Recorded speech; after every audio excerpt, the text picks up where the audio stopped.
What's up, everybody? Mr. Zero to Infinity says hello for episode 60. The Apple stock split is here. For every 1 share of Apple stock, I now have 4 shares. So my 5 shares of Apple stock have been split into 20 shares. If you're an Apple investor like me, then click that like button. I wonder how many Apple fans are out there. Comment how many shares you own in the comment section below. You may be asking yourself, what happened after the Apple stock split? Well, fundamentally speaking, nothing has changed. Apple's market cap stays the same. The only change is the fact that Apple shares are trading at a lower price than before, which may appeal more to retail investors looking to buy whole shares now that the stock price is cheaper.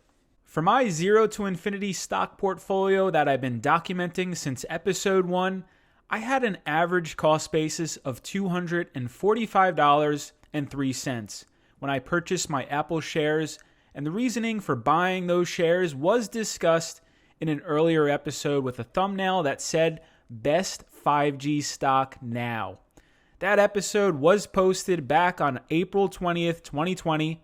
In a matter of 4 to 5 months, I already doubled my money with those Apple shares. Yes, there were a ton of stocks trading at much lower levels during that time when the stock market crashed. When investors were fearful during that time, I was accumulating shares in all of my stock portfolios. Now that the Apple stock split in 2020 is finally official, the big question now is, will I buy more Apple stock or will I be selling my Apple stock? For this episode, I'll provide my thoughts and opinions about Apple stock and my personal portfolio strategy. To end this episode, episode 60, as I always do, I'll provide an update of my Zero to Infinity stock portfolio. Before I get started, all of my episodes are for entertainment purposes only. I am not a financial advisor, and anything discussed on this YouTube channel should not be viewed as investment advice. I am only sharing my personal ideas, opinions, and one of my stock portfolios, so always do your own due diligence and never rely on my information when it comes to investing. So, Apple stock has officially split, so let's pull up a chart. The first thing I want to point out is the RSI level of 78.05. When I look to buy or sell shares in any of my stock portfolios, I focus on the RSI levels, which is called the Relative Strength Index. When the RSI number exceeds 70, we're in overbought territory. And when the RSI number is below 30, we're in oversold territory. This is just one metric I look at when it comes to making money in the stock market. For me, when I have a strong bull thesis in any stock, I like to buy shares when the RSI level is under 50. Since I already mentioned my long-term bull thesis in Apple stock AAPL in that episode labeled Best 5G Stock Now, nothing has changed with my thesis in these past 4 to 5 months other than the clock moving forward. To summarize, I believe Apple stock is a cash machine, and I'm a huge fan of the share buyback program, which reduces the shares outstanding. I would categorize Apple stock as a rare asset since Apple is one of the biggest companies in the world, and there are a ton of people that know the brand. With more and more investors around the world having easy access to buy and sell shares of stock from their smartphone, I personally believe it's a no-brainer to own Apple stock as a long-term investment with no intentions to sell in the next 5 to 10 years. In my opinion, Apple is one of those hold forever stocks. It's a high-performing FANG stock for a reason. Facebook, Amazon, Apple, Netflix, Google are the FANG stocks that everyone knows. These are companies that most of us use in our daily lives. I'd also add Microsoft to the list of mega-cap stocks that I believe should always be on a long-term investor's research board. Sure, everyone likes to buy low and sell high when it comes to stocks, but sometimes the motto of buy high and sell higher applies to a ton of stocks as well. Apple and Tesla, ticker TSLA, have been two popular stocks that Up to this point in time, it doesn't matter when you bought shares since Apple stock and Tesla stock continue to hit all-time highs week after week. As a long-term investor, I'll let my Apple shares ride since I'm still in the accumulation phase of building my zero to infinity stock portfolio. When Apple's RSI levels hit 50 or lower, I'll have a lot more interest in purchasing more and more shares. Did I like Apple stock when it was trading at a 50% discount? Of course. I love buying shares of stock at a discount, especially when I have a strong bull thesis backed by my own research and due diligence. Time is the one factor that proves if your bull thesis is right or wrong. Sometimes it may take 5 to 10 years for a bull thesis to come to fruition. I'm in a unique position where I'm in no rush and I can patiently wait for buying opportunities when they come. This logic applies to all of my stock positions. My zero to infinity stock portfolio is a little over $12,500 at the time I took this screenshot, and the total gain is 118%.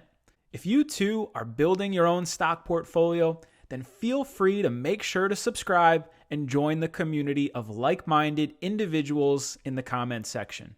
If you've been following my journey of growing this stock portfolio, you know I prefer to find high-growth stocks like Fiverr International or Penn National Gaming because those type of stocks can carry a portfolio's return in a strong bull market.